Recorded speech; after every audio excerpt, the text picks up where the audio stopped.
El corazón delator. Es cierto, soy muy nervioso, extraordinariamente nervioso. Siempre lo he sido y lo soy, pero ¿podría decirse que estoy loco? La enfermedad había agudizado mis sentidos, no los había destruido ni apagado. Sobre todo tenía el sentido del oído agudo. Oía sobre el cielo y la tierra, oía muchas cosas del infierno. Entonces, ¿cómo voy a estar loco? Escuchen y observen con qué tranquilidad, con qué cordura puedo contarles toda la historia. No es posible explicar cómo penetró la idea en mi cerebro, pero una vez concebida, me persiguió día y noche. No perseguía ningún fin, no había pasión. Yo quería mucho al viejo. Nunca me había hecho nada malo, nunca me había insultado, no deseaba su oro. Creo que fue su ojo. Sí, eso fue. Tenía un ojo semejante al de un buitre. Era un ojo de un color azul pálido, con una fina película delante. Cada vez que posaba ese ojo en mí, se me enfriaba la sangre, y así, muy gradualmente, fui decidiendo quitarle la vida al viejo, y quitarme así de encima aquella mirada. Ahora viene lo más difícil de explicar. Usted creerá que estoy loco. Los locos no saben nada. Pero debería haberme visto, debería usted haber visto con qué sabiduría procedí, con qué cuidado, con qué previsión, con qué disimulo me puse a trabajar.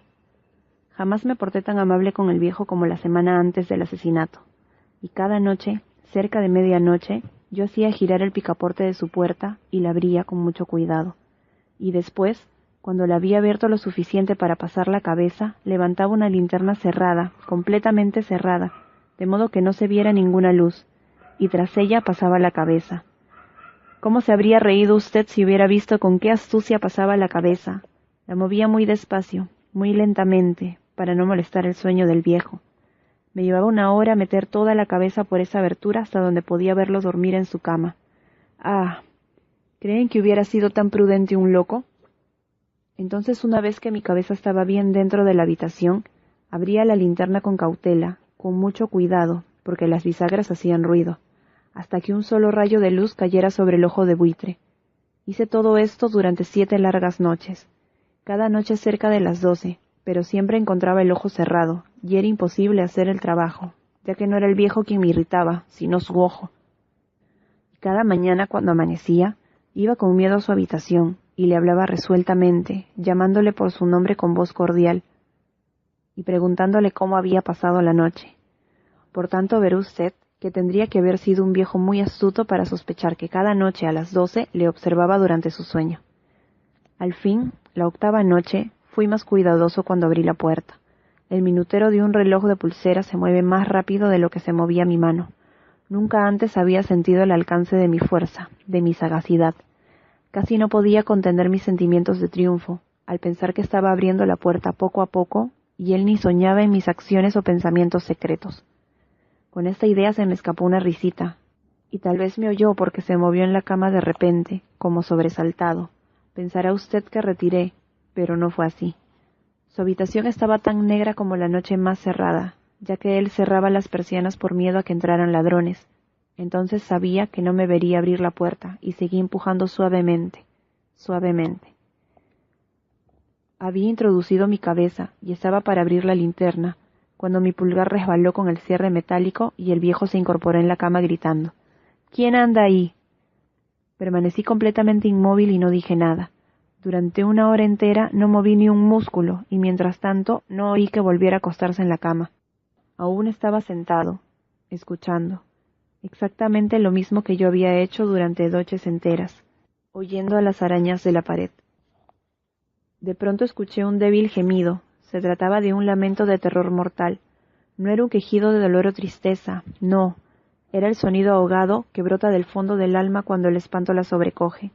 Yo conocía perfectamente ese sonido. Muchas veces, justo a medianoche, cuando todo el mundo dormía, surgió de mi pecho profundizando con su temible eco los terrores que me enloquecían. Digo que lo conocía bien.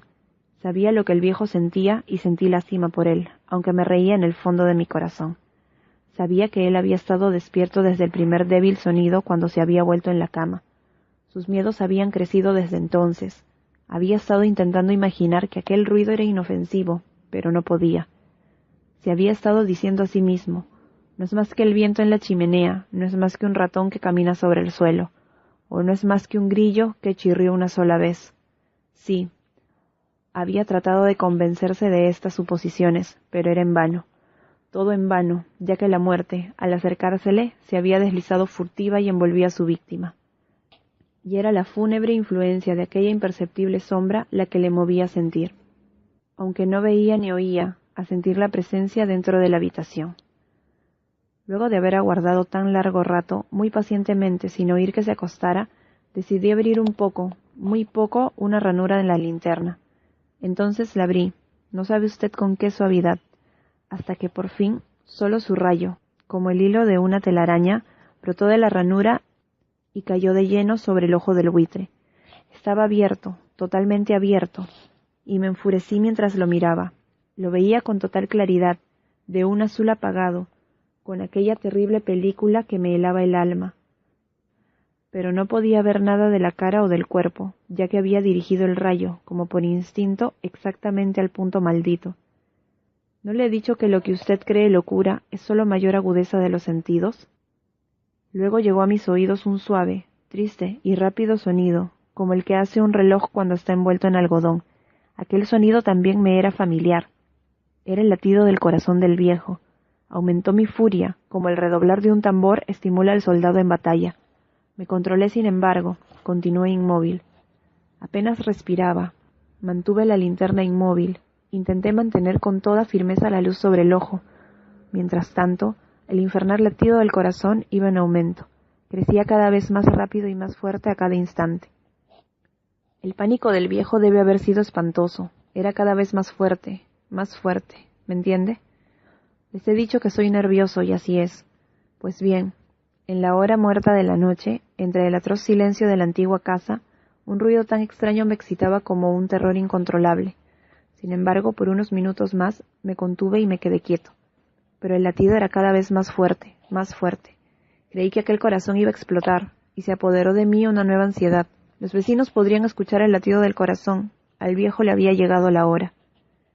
Con un gran alarido, abrí la linterna y me precipité en la habitación. El viejo clamó una vez, solo una vez. En un momento, lo tiré al suelo y arrojé la pesada cama sobre él.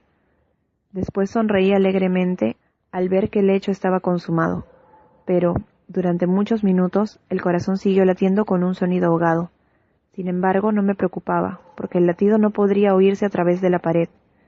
Finalmente cesó. El viejo estaba muerto. Quité la cama y examiné el cuerpo. Sí, estaba duro, duro como una piedra. Pasé mi mano sobre el corazón y allí la dejé durante unos minutos. No había pulsaciones, estaba muerto. Su ojo ya no me atormentaría más. Si insiste en considerarme loco, no pensará lo mismo cuando describa las sabias precauciones que tomé para esconder el cadáver. La noche avanzaba y trabajé con rapidez, pero en silencio. En primer lugar, descuarticé el cadáver. Le corté la cabeza, los brazos y las piernas. Después levanté 3 planchas del suelo de la habitación y deposité los restos en el hueco. Luego coloqué las tablas con tanta inteligencia y astucia que ningún ojo humano, ni siquiera el suyo, podría haber detectado nada extraño. No había nada que lavar, ni una mancha, ni una sola mancha de sangre. No se me escapó detalle alguno. Un cubo lo hizo desaparecer todo. Cuando terminé aquellas operaciones, eran las 4 y estaba tan oscuro como si fuese todavía medianoche. Al sonar la campanada de la hora, golpearon la puerta de la calle. Bajé a abrir muy tranquilo, ya que no había nada que temer. Entraron 3 hombres que se presentaron muy cordialmente como oficiales de la policía. Un vecino había oído un grito durante la noche, por lo cual había sospechas de algún atentado. Se había hecho una denuncia en la policía, y ellos, los oficiales, habían sido enviados a registrar el lugar. Sonreí, ya que no había nada que temer. Di la bienvenida a los caballeros. El grito, les expliqué, lo había lanzado yo, soñando. El viejo, añadí, está de viaje por la comarca. Conduje a mis visitantes por toda la casa. Les dije que registraran bien.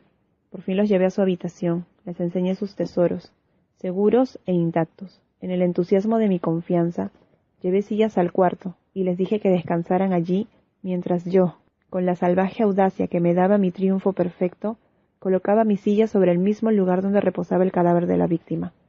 Los oficiales se mostraron satisfechos. Mi forma de proceder los había convencido. Yo me sentía especialmente cómodo. Se sentaron y hablaron de cosas comunes mientras yo les contestaba muy animado, pero de repente empecé a sentir que me ponía pálido y deseé que se fueran. Me dolía la cabeza y me pareció oír un sonido, pero se quedaron sentados y siguieron conversando. El ruido se hizo más claro, cada vez más claro. Hablé más como para olvidarme de esa sensación, pero cada vez se me hacía más claro, hasta que por fin me di cuenta de que el ruido no estaba en mis oídos. Seguramente me puse entonces muy pálido, pero hablé con más fluidez y en voz más alta. Sin embargo, el ruido aumentaba. ¿Qué hacer? Era un sonido bajo, sordo, rápido, como el sonido de un reloj de pulsera envuelto en algodón. Traté de recuperar el aliento, pero los oficiales no lo oyeron. Hablé más rápido, con más vehemencia, pero el ruido seguía aumentando. Me puse de pie y empecé a discutir sobre cosas insignificantes, en voz muy alta y con violentos gestos, pero el sonido crecía continuamente. ¿Por qué no se iban? Caminé de un lado a otro con paso fuerte, como furioso por las observaciones de aquellos hombres, pero el sonido seguía creciendo. ¡Oh Dios! ¿Qué podía hacer yo? Me salía espuma de la rabia, maldije, juré balanceando la silla sobre la cual me había sentado, raspé con ella las tablas del suelo, pero el ruido aumentaba su tono cada vez más. Crecía y era cada vez más fuerte. Y sin embargo los hombres seguían conversando tranquilamente y sonreían. ¿Era posible que no oyeran? Dios Todopoderoso, no, no. Claro que oían y sospechaban, lo sabían, se estaban burlando de mi horror. Esto es lo que pasaba y así lo pienso ahora. Todo era preferible a esta agonía, cualquier cosa era más soportable que este espanto. Ya no aguantaba más esas hipócritas sonrisas, sentía que debía gritar o morir. Y entonces otra vez, escuchen, más fuerte, más fuerte. Miserable, exclamé, no disimulen por más tiempo, lo confieso todo, levanten esas tablas, aquí es el latido de su impecable corazón. Fin.